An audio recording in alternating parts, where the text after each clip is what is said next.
খুব ছোট ছোট ওয়েস্টার্ন ড্রেস পরে আখি রুম থেকে বের হতেই আখির ছোট বোন সোনিয়ার সামনে এসে দাঁড়িয়ে বলল, রাত এখন কটা বাজে? এত রাতে তুই এই অবস্থায় কোথায় যাচ্ছিস? আমি কোথায় যাচ্ছি সে জবাব কি তোকে দিতে হবে? আপু, আমি তোর কাছে জবাব চাইছি না। আব্বা আম্মা বাড়িতে নেই, আমরা দুটি বোন শুধু বাসায় আছি। তুই যদি বাসা থেকে এত রাতে বাইরে চলে যাস তাহলে আমার একা থাকতে ভয় করবে না? আমি ভালো করে জানি তুই খুব সাহসী মেয়ে, তাই উল্টাপাল্টা কথা না বলে সামনে থেকে সর। আপু, এ ধরনের ড্রেস পরে বাহিরে যাস না, এমনিতেই দিনকাল ভালো যাচ্ছে না। শিয়াল কুকুরে কামড়ে কামড়ে খাবে। এই আখির দিকে কেউ আখি তুলে তাকালেও তার দুটো আখি আমি তুলে ফেলবো বলে মেইন দরজার দিকে পা বাড়ালো। সোনিয়া পেছন থেকে অনেকবার ডাক দিল, কিন্তু আখি কোনো কর্ণপাত করলো না। মেইন দরজার সামনে আসতেই দরজায় ধুমধাম ধাক্কার আওয়াজ আখির কানে ভেসে আসলো। ৯-৬ না ভেবে দরজা খুলতেই মুখে কালো কাপড় বাঁধা একটা লোক তাড়াহুড়ো করে বাসার ভেতরে প্রবেশ করলো। লোকটিকে দেখে আখি চমকে উঠে জানতে চাইলো, আপনি কে? লোকটি তাড়াতাড়ি দরজা বন্ধ করে বলল, চুপ, একদম চুপ, কোনো কথা বলবে না। সোনিয়া দৌড়ে এসে জানতে চাইলো, আপনি আমাদের বাসার মধ্যে ঢুকেছেন কেন?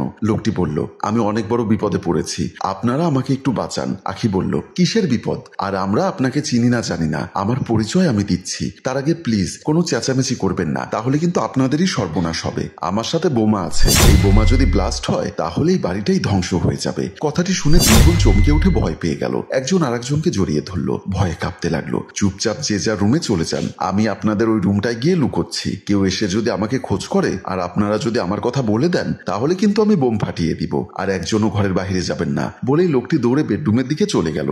আখি বোমের কথা শুনে এবার কান্না করতে লাগলো। সোনিয়া কিছুটা ধমক দিয়ে বলল, কান্না করছিস কেন? কি করব বল, এটা তো মহাবিপদে পড়লাম। চল রুমে চল, তা না হলে ওই লোক বোম ফাটিয়ে দিবে, তখন বিপদ আপদ কিছুই থাকবে না, সোজা পরপারে চলে যাব। দুই বোন ভয়ে ভয়ে তাদের রুমের দিকে চলে গেল। রুমের ভেতর ঢুকেই আখি দরজা বন্ধ করে দিল। সোনিয়া বলল, দরজা বন্ধ করলি কেন? আমার প্রচন্ড ভয় করছে, কিন্তু আমার জরুরি একটা পার্টি ছিল, সেই পার্টিতে তো আমার যেতে হবে। তোর একদিকে ভয় করছে, অন্যদিকে তোর পার্টিতে যেতে ইচ্ছা করছে। আসলে কোনটা করতে চাচ্ছিস সেটা বল। তুই একটু গিয়ে ওই লোকটাকে অনুরোধ কর, আমি পার্টিতে যাব। আপু, তুই কি মানুষ? ওই লোকটাকে চিনি না জানি না, উনি বলছে ওনার কাছে বোমা আছে। বোম না থাকুক, পিস্তলও তো থাকতে পারে। তুই ওই ভয়ঙ্কর লোকটার সাথে আমাকে বাসায় একা রেখে পার্টিতে যেতে চাচ্ছিস? তুই তো অনেক স্বার্থপর রে। এখন আমি কি করব? আমার ভয়ে তো হাত পা কাঁপছে। আব্বা আম্মারে ফোন দেই। ফোন দিস না, ঘটনা উল্টো হয়ে যেতে পারে। আব্বা আম্মা জানতে পারলে এক্ষুনি নানার বাড়ি থেকে চলে আসবে, চেঁচামেচি করবে, লোকজন ডাকবে, তখন ওই লোকটা আমাদের দুই বোনের ক্ষতি করতে পারে। তাহলে এখন কি করব? তুই ভয় করিস না, চুপচাপ এই রুমের মধ্যে থাকবি, রুম থেকে একদম বের হবি না। আমি ওই লোকটার সাথে কথা বলে আগে ওনার সম্পর্কে একটু ভালো মন্দ জেনে নেই। আচ্ছা, তুই যখন কথা বলতে চাচ্ছিস তখন তাকে একটু অনুরোধ করিস আমাকে যেন পার্টিতে যেতে দেয়। সোনিয়া আখির কথা শুনে রাগান্বিত হয়ে বলল, আমি মাঝে মাঝে ভাবি তুই আর আমি একই মায়ের গর্ভ থেকে জন্ম নিয়েছি। বলদ কোথাকার, চুপচাপ থাক। বলেই সোনিয়া দরজা খুলে বাইরে চলে গেল। আখি কাদো কাদো হয়ে মনে মনে বলল, আমার বন্ধু বান্ধবীদের এত জমজমাট একটা পার্টি আজকে নষ্ট হয়ে যাবে। ভাবতে ভাবতে ঠোঁট ফুলিয়ে কান্না করতে লাগলো। বেডরুমের দরজার সামনে এসে সোনিয়া লোকটির উদ্দেশ্যে বলল, আমাদের বাসায় পায়েস রান্না করা আছে, আপনি পায়েস খাবেন? ভেতর থেকে কোনো সারা শব্দ নেই। সোনিয়া আবার বলল, ফ্রিজে ছাগলের রান্না করা মাংস আছে, আমি গরম করে দিব, আপনি খাবেন? এবার লোকটি রাগান্বিত হয়ে বের হয়ে বলল, আমার পেটে এখন পানি ছাড়া কিছুই ঢুকবে না, আপনি আমাকে ডিস্টার্ব করবেন না, আপনাদের রুমে গিয়ে বসুন। আমার কিছু যদি খেতে ইচ্ছা করে আমি আপনাকে বলবো। আচ্ছা, আপনি কে? দেখুন, আমি কে সেটা জেনে আপনাদের কোনো কাজ নেই। আপনারা চুপচাপ থাকলে আমি আপনাদের কোনো ক্ষতি করব না, আর যদি বেশি বকবক করেন তাহলে আপনাদের দু বোনের অবস্থা আমি 12টা বাজিয়ে দিব। আচ্ছা ঠিক আছে, বকবক করব না। আপনার মুখ থেকে কালো কাপড়টা খুলে ফেলুন, আপনার মুখটা একটু দেখি, দুজনে একটু সময় গল্প করি। এই মেয়ে তো অনেক বড় ফাজিল। রাত বাজে এখন 12টা, এখন আপনার সাথে গল্প করার সময় আমার নেই, আপনি আপনার রুমে চুপচাপ চলে যান। বলেই লোকটি আবার রুমের ভেতরে ঢুকে দরজা বন্ধ করে দিল। সোনিয়ার মনে কেমন জানি একটু সন্দেহ হলো। মনে মনে বলল, একটা লোকের কাছে যদি বোম থেকে থাকে, লোকটা তাহলে তো অনেক ভয়ঙ্কর হওয়ার কথা। তাহলে সে কালো মুখোশ পরে আমার সামনে এসেছে কেন? আমি তাকে বারবার মুখোশ খুলতে বলছি, কিন্তু সে মুখোশ খুলছে না। আবার ভয় পেয়ে রুমের মধ্যে থাকছে, বাহিরে আসতে চাচ্ছে না। নিশ্চয়ই এর মধ্যে কোনো কারণ আছে, আমাকে কারণটা খুঁজে বের করতে হবে। ভাবতে ভাবতে সোনিয়া আবার দরজা বন্ধ করে দিতে লাগলো। লোকটি আবার বিরক্ত হয়ে দরজা খুলে সোনিয়ার হাত ধরে টান দিয়ে রুমের ভেতর নিয়ে দরজা বন্ধ করে দিল। এই মেয়ে, কি সমস্যা তোর? তোকে বলেছি না চুপচাপ তুই তো রুমে যা। আপনি আমার সাথে এমন খারাপ ব্যবহার করছেন কেন? আমরা আপনাকে আমাদের বাসায় আশ্রয় দিয়েছি, আপনি কি সেটা ভুলে গেছেন? তোরা ভুলে গেছিস আমার কাছে বোমা আছে? তোর কি ভয় করছে না? আমাকে ভয় করবে কেন?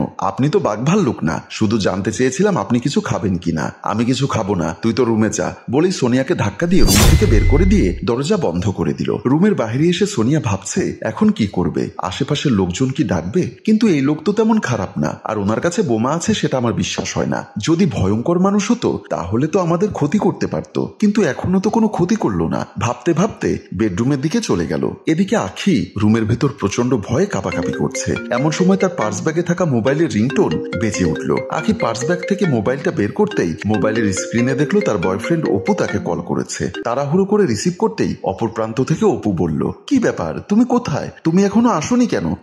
অপু, একটা সমস্যা হয়ে গেছে, তুমি এখন বাহানা দেখাবে না। গতকালকে কিন্তু আমাদের কথা হয়েছে, তুমি আমাকে কথা দিয়েছিলে আমরা পার্টি শেষে একান্তে একটা হোটেলে গিয়ে কাটাবো, কিন্তু বললাম তো একটা সমস্যা হয়ে গেছে। কি সমস্যা হয়েছে বলো তাড়াতাড়ি, আমি সাবধান করে দিচ্ছি। তুমি তাড়াতাড়ি পার্টিতে চলে এসো। আমাদের বাসায় বোমা নিয়ে একজন সন্ত্রাসী প্রবেশ করেছে। কথাটি শোনা মাত্র অভি চমকে উঠল। আমতা আমতা করে বলল, কি বলছো, বোমা নিয়ে? তাহলে তো সর্বনাশ। তোমার তাহলে আসতে হবে না, তুমি আমাকে সাহায্য করো। আমরা দু বোন বাসায়, বাবা মা বাসায় নেই, এখন আমরা কি করব? তুমি একটু আমাদের বাসায় আসবে? অপু মনে মনে বলল, সন্ত্রাসী যদি হয় তাহলে তো সমস্যা, আমি যদি ওদের বাসায় যাই তাহলে তো নিজেই সমস্যায় পড়বো। না, আমি ওদের বাসায় যাব না। ভাবতে ভাবতে কলটা কেটে দিয়ে মোবাইলটা সুইচ অফ করে দিল। তারপর আখি অনেকবার অপুকে কল দিল, কিন্তু সুইচ অফ। সোনিয়া মেইন দরজার সামনে আসতেই কলিং বেল বেজে উঠল। কলিং বেলের শব্দে রুমের ভেতরে থাকা লোকটি চমকে উঠল। তাড়াতাড়ি দরজা খুলে রুম থেকে বের হয়ে আসলো। আখি মেইন দরজার দিকে পা বাড়ালো। আখি মেইন দরজার সামনে আসতেই দৌড়ে লোকটি আখির হাত ধরে টান দিয়ে দূরে দাঁড় করিয়ে বলল, খবরদার দরজা খুলবে না। দরজা খুললে সমস্যা কি? সমস্যা আছে।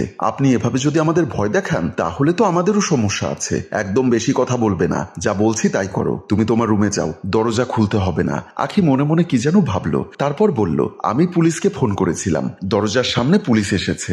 জানালা দিয়ে উকি মেরে দেখলাম বাড়ির চারপাশ পুলিশ ঘিরে ফেলেছে। কথাটি শোনা মাত্র লোকটি চমকে উঠে মুখে জড়ানো ওড়নাটা সরিয়ে বলল, তুমি এমন কাজ কেন করেছো? আমি কি তোমার কোনো ক্ষতি করেছি, নাকি তোমার বোনের কোনো ক্ষতি করেছি? আপনি আমাদের বোম দিয়ে ভয় দেখাচ্ছেন, আমাদের দুই বোনকে ঘরের মধ্যে বন্দি করে রেখেছেন, তারপরও বলেন আপনি আমাদের ক্ষতি করেননি। বোন রে, আমি কোনো চোর ডাকাত সন্ত্রাসী নই, আমার কাছে কোনো বোমাও নেই। আমি তোমাদের কাছে মিথ্যা কথা বলেছি। কেন তুমি পুলিশকে ফোন দিলে? এবার বলুন কেন মিথ্যা কথা বলেছেন? আমি তোমার কাছে সবকিছুই বলবো, তুমি আমাকে পুলিশে ধরিয়ে দিও না। আপনাকে কথা দিলাম আমি আপনাকে পুলিশে ধরিয়ে দিব না। এবার বলুন কেন আমাদের মিথ্যা কথা বলে ভয় দেখিয়েছেন, কেন আমাদের বাসায় প্রবেশ করেছেন? আমি আসলে তোমাদের বাসার উপরতলার বাবুর স্ত্রী ইমার সাথে প্রেমে জড়িত। আজ ওর সাথে দেখা করতে এসেছিলাম, কিন্তু সেই সময় বাবু চলে আসে, তাই ইমার ওড়না মুখে পেঁচিয়ে ভয়ে দৌড়ে তোমাদের বাসায় আশ্রয় নেই। বাবু আমাকে এখন সারা বিল্ডিং এ খোঁজ করছে, আর তুমি আমার জন্য পুলিশে ফোন দিলে। এমন সময় আবার কলিং বেল বেজে উঠল। লোকটি দরজার সামনে এসে হোল দিয়ে বাহিরে তাকাতেই তার কলিজা শুকিয়ে যেন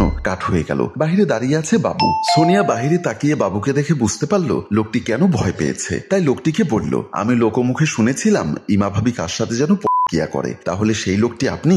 আপনার মতো লোকের কারণেই বাবু ভাইদের মতো সহজ সরল লোকদের সংসারগুলো ভেঙে যাচ্ছে। এত সময় আমরা পুলিশে ফোন দেইনি, কিন্তু এখন আমি আপনাকে পুলিশে ধরিয়ে দিব। লোকটি আবার কান্না করতে করতে সোনিয়া আর আখির কাছে দুহাত জোর করে ক্ষমা চাইতে লাগলো, আর বাবু বাহিরে দাঁড়িয়ে কলিং বেল চাপছে। প্রিয় ভিউয়ার্স, পরকীয়া আমাদের সমাজে খুব খারাপ একটি ব্যাধি, যার কারণে সাজানো গোছানো সংসারগুলো ধ্বংস হয়ে যাচ্ছে। আপনাদের মন্তব্য কি? আপনারা কি ভাবছেন? সোনিয়া কি সত্যি সত্যি পুলিশে ফোন করে লোকটিকে ধরিয়ে দিবে? আপনারা হলে কি করতেন মন্তব্য করে জানিয়ে দিন। আর গল্পটি ভালো লাগলে লাইক, কমেন্ট ও শেয়ার করুন। গল্পটির রচনায় ফেরদৌস অপু, পরিচালনায় মোশাররফ হোসেন মৃদুল, চিত্রগ্রহণ ইফতি হুসাইন, সম্পাদনায় আলমগীর। ধন্যবাদ।